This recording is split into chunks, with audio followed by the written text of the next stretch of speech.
भाई प्रदीप यादव जी जो गोड्डा लोकसभा के प्रत्याशी हैं और हमारे छोटे भाई विजय हांसदा जी जो राजमहल से जेएमएम के टिकट पे महागठबंधन के प्रत्याशी हैं।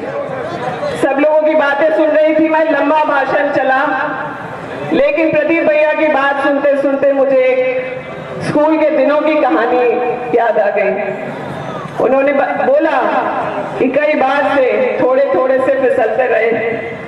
मुझे उस चींटी की कहानी याद आ गई जो बार बार एक दाने को लेकर ऊपर चढ़ने का प्रयास करती थी ताकि वो अपने घर तक पहुंचे, और कई बार असफल होने के बाद उसका प्रयास सफल हुआ।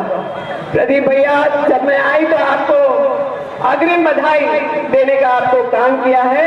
इस बार का आपका यह प्रयास हम सब मिलकर के सफल करेंगे। इस बार की लड़ाई किसी व्यक्ति की नहीं है, किसी जाति की नहीं है, किसी धर्म की नहीं है।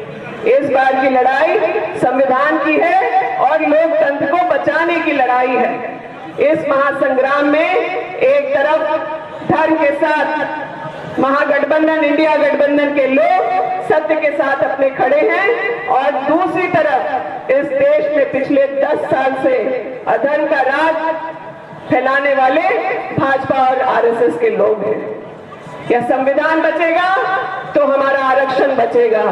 यह संविधान बचेगा तभी गरीबों को, जो आज तक 70-75 साल में लोग बोलते रहे हैं, तभी संविधान के मार्फत वो मिलेगा। आज SC, ST, OBC को आरक्षण मिल रहा है, और महिलाओं को अगर लोकल बॉडी में आरक्षण मिला तो वह संविधान का ही देन था।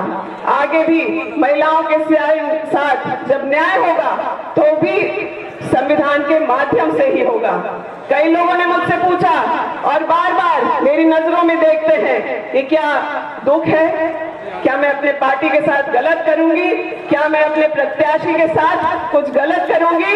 मैं उनको कह देना चाहती हूँ, भाजपा और आरएसएस के लोगों को और जो अपने परिवार के सदस्य हैं उनको भी हजारों बार ऐसे टिकट कुर्बान होंगे राहुल गांधी जी को प्रधानमंत्री बनाने के लिए, इस देश के संविधान को बचाने के लिए।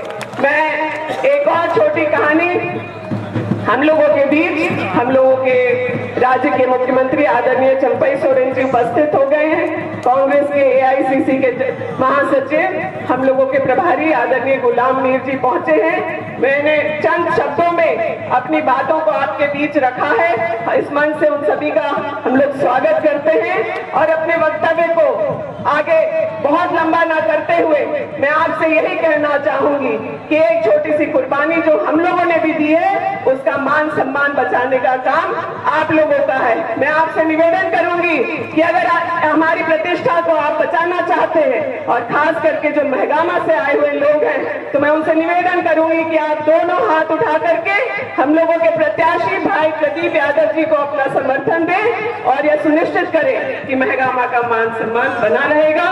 और गोड्डा से इस अहंकारी सांसद को चौथा मौका चाहिए, लेकिन जो हमारे युवा हैं उनको अग्निवीर के लिए 4 साल मिलना चाहिए। आप लोग देंगे? यहाँ पर कई भारी संख्या में युवा उपस्थित हैं। क्या आप इस अहंकारी आदमी को चौथा मौका देंगे, जबकि आपके भविष्य के लिए जो सेना में भर्ती होती थी उसमें सिर्फ आपको 4 साल मिलने वाला है? देंगे कि नहीं देंगे? हाँ या ना? हाँ, जोर से इस बात को खास करके युवा याद रखें कि आज आप तैयारी करके परीक्षा देने जाते हैं, और जब लौट के आते हैं तो पता चलता है पेपर लीक हो गया। इंडिया गठबंधन और खास करके कांग्रेस का मैनिफेस्टो युवाओं की जो सुरक्षा है और रोजगार और शिक्षा को लेकर के जो व्यवस्था है उसको सुरक्षित करेगा। पेपर लीक के मामलों में कड़ी से कड़ी कार्रवाई होगी। महिलाओं को हर महीने 8,500 रुपए उनके खाते में दिया जाएगा।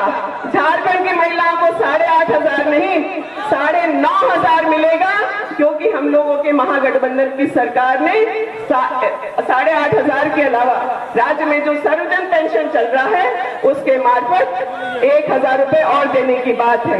मैनिफेस्टो को ध्यान से जो हमारे कार्यकर्ता हैं वो पढ़े और उसको जनता के बीच लेकर के जाएं। मैं इन्हीं चंद शब्दों के साथ, इस अपील के साथ कि संथाल पढ़ना का एक एक सीट हमें हेमंत सोरेन जी के सम्मान में जीतना है। आज हमारे भाई जेल में हैं, वो जिन धाराओं की बात आप करें तो आप उसमें देख सकते हैं कि कोई और व्यक्ति होता तो कभी जेल भी नहीं जाता, लेकिन हम लोगों का मनोबल तोड़ने के लिए उन्हें जेल में रखा गया है। लेकिन जो हमारे विरोधी हैं वो नहीं समझ रहे कि हम लोग इस अत्याचार से और मजबूती से और पूरे मान सम्मान पूर्व मुख्यमंत्री जी का रखने के लिए पूरी ताकत से चुनाव संथाल परगना में रखेंगे और तीनों सीट महागठबंधन की झोली में लेकर के जाएंगे और उसके बाद जेल का फाटक जरूर टूटेगा और हम लोगों के हेमंत सोरेन जी जरूर छूटेंगे। सबको बहुत बहुत धन्यवाद, आभार।